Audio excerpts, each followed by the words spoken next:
Do you know your why? 4 questions to find your purpose. If you've ever faced a significant crisis in your life, you'll have experienced the power of purpose to tap reserves of energy, determination, and courage you likely didn't know you had. Your mission was clear.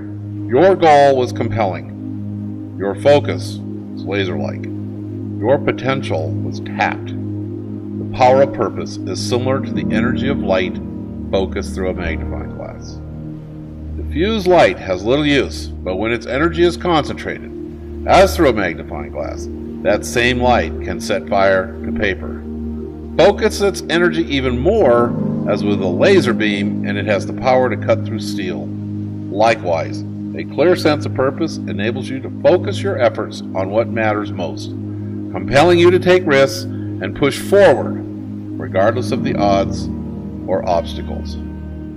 Unlike animals, which are driven simply to survive, we humans crave more from life than mere survival. Without an answer to the question, survival for the sake of what, we can quickly fall into disillusionment, distraction, and a quiet sense of despair.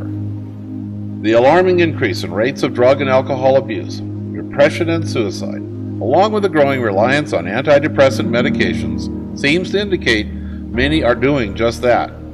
Likewise, a quick glance at employee engagement statistics points to a crisis of purpose and meaning on an unprecedented scale.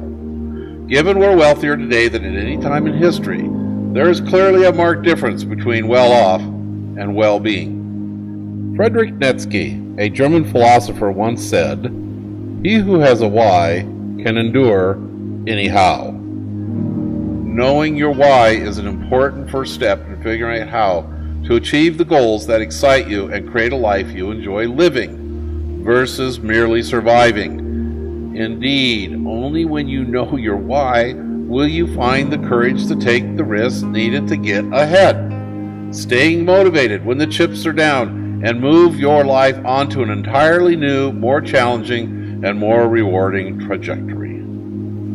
Certainly this has been the experience of Tom Hale, whose company Backroads topped $100 million in revenue in 2014. And he states, quote, "My passion for bringing active travel experiences to more people has driven me over the last 35 years, unquote. In a recent interview, Tom shared that in the first 7 years of starting Backroads, he put in enormous effort for little return. Quote, "Given the hours I worked, I think I was earning about 35 cents an hour," he joked. However, while I knew we had to make money to grow, I was never driven by the money. Once I got clear that this was my life's work, doing something else was never an option, unquote. Tom's leadership of Backroads, from a small startup to a major player in the travel industry, has created an organization whose employees are as passionate about his company's mission as him. Backroads' ongoing growth in both the range of experiences offered and the company's bottom line profit speaks for itself. While there's no one pathway for discovering your life's purpose, there are many ways you can gain deeper insight into yourself and a larger perspective on what it is that you have to offer the world. Your life's work sits in the intersection of your talents, skills, expertise, passions, and deepest values. Reflect on the corresponding 4 questions to help find the sweet spot that sits in the intersection between what you care about, what you can contribute, and what will be valued most. Lily Tomlin once said, "I always wanted to be somebody. I should have been more specific." Think forward 20, 30 years from now. Who is it that you want to be for the people around you? Who is it that you want to have been in the intervening time? When I wrote my book, Stop Playing Safe, I started it with a chapter on Know Your Why. Know what it is that you really want to do and who is it that you really want to be. You know, there's a lot of reasons these days for people to play safe and avoid risk and not really step out of their comfort zone in any area of their life, much less in their career. But for you to achieve what you're capable of achieving, you have to be willing to step outside your comfort zone. And to find the courage to do that, you have to start with knowing what is it that matters most to you. What is it that really gives you a deeper sense of purpose? How is it that you want to measure your life? So I'd like you to think about what your answers are to these questions, and the reason being that I want you to find an intersection between them all, because when you find an intersection between what you're naturally good at and where the needs of the world intersect, that's where you find your purpose. So what is it that you're naturally good at? Where is it that you add the greatest value? What is it that inspires you and makes you come alive? What do people count on you for and really look to you for when they have problems and challenges? I encourage you to really try and find where it is that you feel the greatest sense of reward and meaning in your life. Because when you can find your why, it'll allow you to figure out anyhow. What makes you come alive? The word inspire comes from the Latin meaning to breathe life into. Accordingly, when you are working towards things that inspire you, it literally makes you feel more alive. What makes you come alive isn't referring to taking your dream holiday or watching your favorite team play football, unless you're called to a career as a football coach or commentator. It's better than that. I'm talking about a why that moves up the food chain from being about you to being about something bigger than you. It's about connecting with what you're passionate about. Knowing that when you focus your attention on endeavors that put a fire in your belly, you grow your impact and influence in ways that nothing else can. You don't have to declare at this point that you want to invent the next iPod, solve the world's energy problems, or cure cancer, though you might. This is about you connecting to a cause that's bigger than you, but which is also congruent with who you are and what you care about. What are your innate strengths?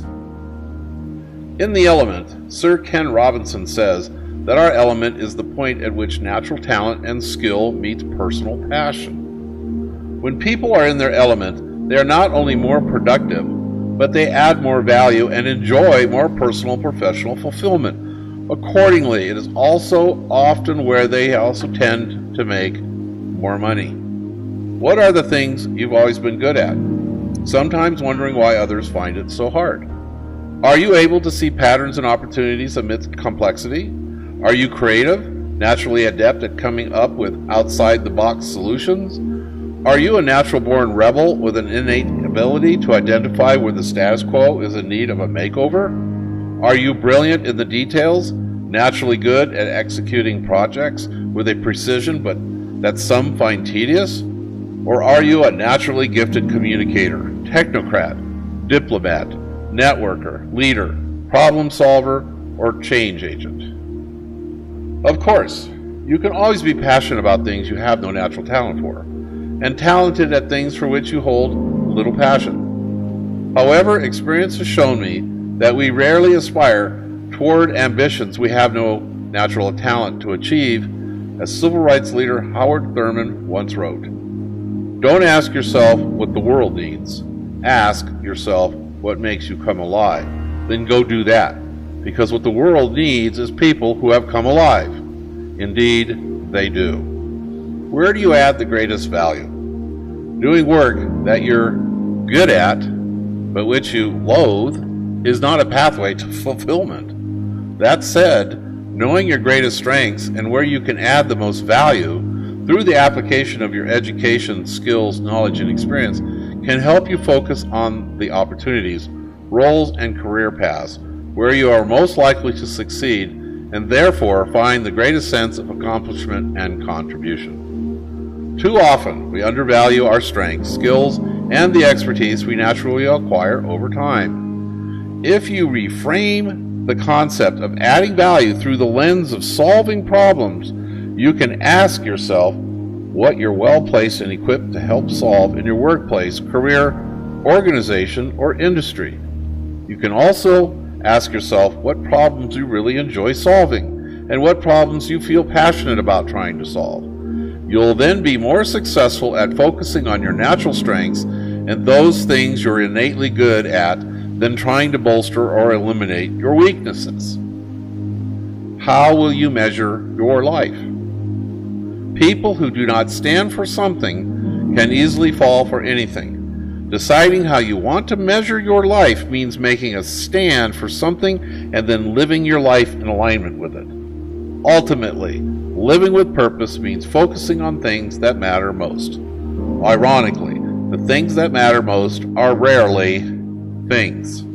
That said, while some people are in a position to trade the security of a regular salary in order to pursue a passion, many simply can't. At least not in the short term or without violating core values, like paying off debt or providing for their family. But following the money and following your heart don't have to be mutually exclusive. By shifting the lens in which you view what you are doing now, you can profoundly shift your experience of it. No matter what your job, you can draw meaning from it and find greater purpose through how you do what you do.